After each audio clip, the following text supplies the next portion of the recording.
Olá, seja bem-vindo à nona aula do nosso curso livre de teologia, sem vínculo com MEC, com nada disso. A gente só vai estudar a palavra de Deus e aprender mais da palavra de Deus. Nós estamos começando pela teologia sistemática, recapitulando para quem está chegando agora, porque a teologia sistemática, ela é o que o nome próprio diz, é um sistema, uma organização de temas, uma organização de assuntos que são, digamos assim, similares e próximos e que se completam na estrutura lógica da Bíblia Sagrada. Quando você tem algum texto, ele tem um sistema que o forma, um sistema lógico que o forma. E assim também é a Bíblia Sagrada. O mais curioso é que esse sistema ocorre num período de 1500 anos, onde essa coerência ocorre tanto em fatos quanto em previsões muito antecipadas. Séculos antes são previstas eventos que ocorrem muito depois, né? Nós vemos, por exemplo, digamos, o caso de Daniel, que prevê o Alexandre o Grande, né? Por exemplo, né? E Alexandre vai ouvir a profecia de Daniel e descobre que ele está previsto ali no capítulo 12, 13, alguma coisa assim, onde fala das estátuas, por exemplo, daquela estátua com os reinos, que seriam, inclusive, o reino grego, né? E o Império Grego, melhor dizendo. Então, nós podemos ver aí que a Bíblia ela tem muita coisa importante, uma lógica, e essa lógica ela é estudada pela teologia sistemática. Os nossos livros estão aí, já falei sobre eles. Se você pode adquirir esses livros, né, ou conseguir de emprestado, alguma coisa, para tê-los, tá? Esse Teologia Sistemática de Langston, lembrando aqui, ele não está mais sendo editado, né? Porque ele é um esboço do livro da Teologia Sistemática de Strong. Então, como estão publicando a Teologia Sistemática de Strong completa, estão optando por não reeditar o esboço de Teologia Sistemática de Langston. Entretanto, para o nosso objetivo didático aqui, é importante este livro, e muitas igrejas o adotam ainda de uma forma ou de outra, para poder mostrar as igrejas, treinar as igrejas na palavra de Deus. Então, teologia sistemática de Langston é fundamental, tá? Se você tiver de Strong, qual é a diferença entre o esboço de teologia sistemática de Langston e a teologia sistemática de Strong? Strong faz alguns tópicos, né? Nesses tópicos, ele cita o fundamental. E depois, entre esses tópicos, ele faz extensos comentários com exemplos, com considerações, e esses comentários é que estendem a teologia sistemática de Langston. O fundamental para a teologia sistemática está nesse livro estendem a de Strong, né? A de Langston ela é simplesmente o fundamental, ou seja, os tópicos que Strong trata.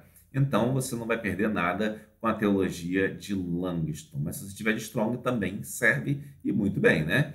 Mas nós estamos estudando, o nosso estudo está aqui na Teologia Sistemática de Robert L. Raymond. Nós vamos entrar aqui, já passamos esses assuntos aqui, que a introdução, o capítulo de introdução, que deu algumas noções importantes sobre o que é teologia sistemática, situou a gente nesse estudo. Agora estamos falando sobre a divina revelação de Deus e estamos propriamente no processo de revelação nessa aula de número 9, né? E nós já falamos sobre o processo de revelação que ele ocorreu nos períodos que ele ocorreu na história ali, no período pré-patriarcal, no período patriarcal, no período mosaico, no período das conquistas, no período do Reino Unido e no período do Reino Dividido, no período dos profetas e no período do exílio. Esse foi o assunto da aula passada, né? Hoje nós vamos ver algumas evidências no Novo Testamento sobre esse processo de revelação. O Novo Testamento foi escrito em cerca de 100 anos, né? 100 anos foram necessários para se escrever o Novo Testamento, porque na verdade, o Novo Testamento foi escrito em 100 anos e o resto do Antigo Testamento em mais de 1000. Você já parou para pensar nisso? Pode parecer estranho, se precisou de 1000 para escrever a revelação inicial, por que o Novo Testamento foi só escrito em 100 anos e não em mais 1000, né? Isso é uma consideração que alguém pode fazer, mas essa consideração é incoerente. Por quê? No período de 1000 anos, mais ou menos, necessários para escrever no Antigo Testamento, foi o período de preparação do povo, de preparação de toda uma consciência perante Deus, para que aquele povo estivesse pronto a receber a consumação daquilo que estava previsto, que era o Messias, que salvaria o povo do pecado, né? Salvaria o povo de suas enfermidades. E logo, quando isso se completa, não faz sentido que essa revelação dure muito mais tempo, certo? Não faria sentido se estivesse até hoje a revelação sobre Jesus Cristo, porque automaticamente não teria se completado e se cumprido o Antigo Testamento. Por isso que o Novo Testamento ele se escreveu em apenas 100 anos, em cerca de 100 anos. Isso porque os apóstolos, primeiros, eles falavam, pregavam, ensinavam oralmente. E logo depois, como começaram a falecer os apóstolos, começou-se a haver necessidade de registrar aquilo.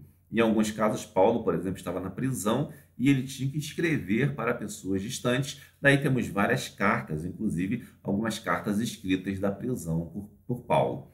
Nós vemos que nesses 100 anos, nós temos algumas situações onde foram escritas a palavra de Deus no Novo Testamento, melhor dizendo. Nós temos, por exemplo, a mensagem de Gabriel, começa ali com a mensagem de Gabriel, ou com a genealogia de Jesus, em Mateus 1, pelo menos, né? E nós vemos ali a mensagem de Gabriel a Maria, dizendo que nasceria Jesus, e a Zacarias anunciando também o nascimento de João Batista. Foram dois nascimentos anunciados por anjos, né? Então, começa ali com as mensagens de Gabriel, historicamente, não em cada livro, que os livros não estão rigidamente em ordem cronológica, né? Mas você olhando, você vai ver que começa com a mensagem de Gabriel, a revelação propriamente dita no Novo Testamento, né? E temos também alguns sonhos sobrenaturais, como, por exemplo, de José. José sonha e nesses sonhos José consegue perceber que ele deve receber Maria como esposa, porque Jesus era fruto do Espírito Santo, né? E também os magos, e além disso, quando o José percebe que deveria fugir para o Egito para não ser, que Jesus não fosse morto pelos soldados de Herodes. E os magos, né, os cientistas da época que foram procurar Jesus, eles também descobriram por sonhos, foram avisados por sonho, para não voltarem pelo mesmo caminho, para mudarem o caminho, porque Herodes queria saber onde estava Jesus para matar Jesus. Então os magos por sonho também tiveram uma revelação. Foram duas revelações por sonho aqui. Temos ainda uma outra revelação, podemos dizer que é por visão, né? De Pedro, quando ele vê um lençol descendo com todo tipo de animal impuro para o judeu, que era proibido ao judeu se alimentar deles. E ele dizia naquela visão, toma e come. E Pedro dizia que não iria comer, porque ele era um varão, um judeu justo e tal, que não comia daquelas coisas. Mas depois diz ali, não tornes impuro o que Deus purificou. Ou seja, estava se referindo ali uma figura para falar dos gentios, dos povos, de modo geral, né? E Pedro depois entendeu isso, como você pode ver, lendo Atos, né? Outra pessoa também que nós podemos ver que... Eu fugi um pouquinho da cronologia aqui quando eu citei Pedro, porque está depois disso aqui, né? Depois do ministério de Jesus, já aqui na era apostólica, né? Mas voltando aqui, nós temos outra pessoa importante, foi João Batista, que ele não escreveu nada, não fez milagre nenhum. Mas Jesus disse que dentre os nascidos de mulher não há ninguém maior que João Batista, né? Podiam esperar Elias, mas ninguém maior que João Batista. Então João Batista foi um grande profeta, ele preparou o caminho para o ministério de Jesus. E Jesus também não escreveu nada. Uma coisa curiosa, você imagina assim, por que Jesus não escreveu nada, né? Se Jesus era o Filho de Deus, ele tinha um ensinamento, ele poderia escrever, né? Poderia, mas ele não escreveu porque Deus não deixa objeto para idolatria. Por exemplo, o corpo de Moisés, ninguém sabe, ninguém encontra, né? Porque foi levado por Deus, né? Então, não vai encontrar o corpo de Moisés para adorar o corpo de Moisés. Não há como fazer isso. E assim, da mesma forma, não há escritos de Jesus que você possa adorar aqueles escritos, porque foram escritos pela mão de Cristo. O único relato que vemos aqui Jesus escreve, ele escreveu na areia, Ou seja, a areia varria um pouquinho, sumia. As pessoas andavam por cima, sumia. Ou seja, não há escritos de Jesus sobre isso, né?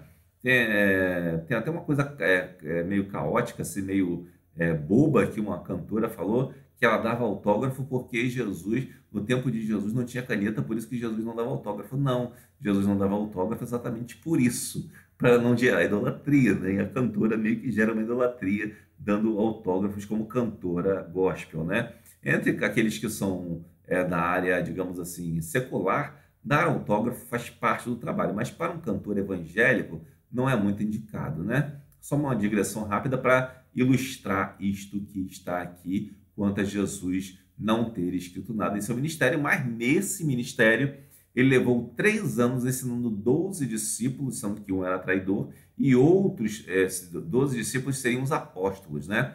E outros discípulos, centenas de outros discípulos, aprenderam com Jesus. Consta que Jesus mandou 70 discípulos de 2 em 2 em certo momento, né? Então ele tinha muito mais discípulos do que apóstolos. Apóstolos eram poucos, eram só 12. E um era traidor. E nesses cerca de 100 anos, essa revelação progressiva no Novo Testamento, nós podemos ver também na era apostólica, ou seja, depois que Jesus foi crucificado, ressuscitou e foi assunto aos céus, né? Nós vemos que a era apostólica explica a revelação consumada em Cristo. Ou seja, os apóstolos começam a explicar, olha, o que Moisés estava dizendo lá, o que Isaías dizia, o que o Davi cantava, era Cristo, né? E ele mostra isso, eles explicam isso, eles pregam isso. Então, por muito tempo, a igreja recebeu os escritos apostólicos com igualdade às escrituras, porque eram coisas que os apóstolos ensinavam, explicando as escrituras. Era uma explicação autêntica dos apóstolos, né? E Cristo, nesse período do ministério dele, ele chama os apóstolos e os capacita, né? E os apóstolos tinham um testemunho oral, eles pregavam. Jesus, em Mateus 28, 20, mais ou menos, ele manda: ide por todo o mundo e pregar o evangelho a toda criatura, ensinando-as a guardar todas as coisas que vos tenho ordenado, certo? E os apóstolos fazem isso, eles vão ensinando e pregando a palavra de Deus. Entretanto, chega um momento em que os apóstolos precisam escrever também. Então, esse testemunho oral, na sua revelação progressiva, ele acaba tendo que ser escrito. E para definir melhor quem são os apóstolos, são aqueles que acompanharam o ministério, morte e ressurreição de Cristo, e não só isso, foram escolhidos por ele como apóstolos, tá? Foram escolhidos por ele como apóstolos. Então nós vemos aí que eles acompanharam e eles foram escolhidos por Cristo como apóstolos. Então tem uma característica muito específica, ou foram escolhidos pelos apóstolos como apóstolos, tá? Em alguns casos, por exemplo, nós vemos quando Judas morre, se suicida, né? Nós vemos que os apóstolos escolhem outro apóstolo para o lugar de Judas, que é Matias, por exemplo, né? Então, existia essa característica. Os apóstolos ou eram escolhidos por outros apóstolos ou diretamente por Cristo. Mas logo depois que os apóstolos morreram, eles pararam ou melhor, antes dos apóstolos morrerem, eles pararam de escolher outros apóstolos. Então, não tinha tantos apóstolos assim. E temos depois dos apóstolos o que nós chamamos de igreja pós-apostólica. E há um problema muito sério nisso aqui, porque alguns dizem que a igreja pós-apostólica seria a igreja católica romana e tal, e coisas desse tipo, ou católica, como queiram, né? Somente católica, que era uma igreja universal, sendo que a igreja de Cristo, elas são igrejas locais, são grupos locais onde as pessoas se reúnem e onde elas estão reunidas, ali Cristo está. A palavra de Deus diz que onde estiverem 2 ou 3 reunidos em meu nome, ali eu estarei. E essa igreja pós-apostólica, segundo pensam alguns, ela teria canonizado a Escritura, ela teria canonizado os livros sagrados, dito que era sagrado. Sendo que isso é um grande erro dos católicos romanos dizer isso. Porque os concílios que eles falam, né, por exemplo, a lista de livros mais antiga é de 367 depois de Cristo, ou seja, quase 400 anos depois, né, depois de Cristo. Vamos botar aqui 330 anos. E aqui o concílio de Cartago, que foi que gerou o documento, ele só ocorreu em 397, ou seja, quase 400 anos depois. Ou seja, nesse tempo todo ninguém sabia o que era a palavra de Deus, só foi saber porque a Igreja Católica disse. Óbvio que está errado, né? E uma figura que podemos dar, já fiz um vídeo aqui falando sobre isso. Imagine que você tem um filho, né? E você vai até o cartório e registra o nascimento daquele filho, né? O seu filho não passou a existir depois que ele foi registrado. Passou a existir quando ele nasceu do ventre da mãe dessa criança, né? E também o dono do cartório não se torna pai daquela criança porque ele assinou lá reconhecendo o seu registro. Não, não tem nada a ver. Quem é o pai é você, naturalmente. Não é o dono do cartório. Dizer que a Igreja Católica, né, criou o cânon bíblico, canonizou os livros, é um erro grave. É como dizer que o filho nasceu, mas ele só passou a existir, isso é filho do dono do cartório.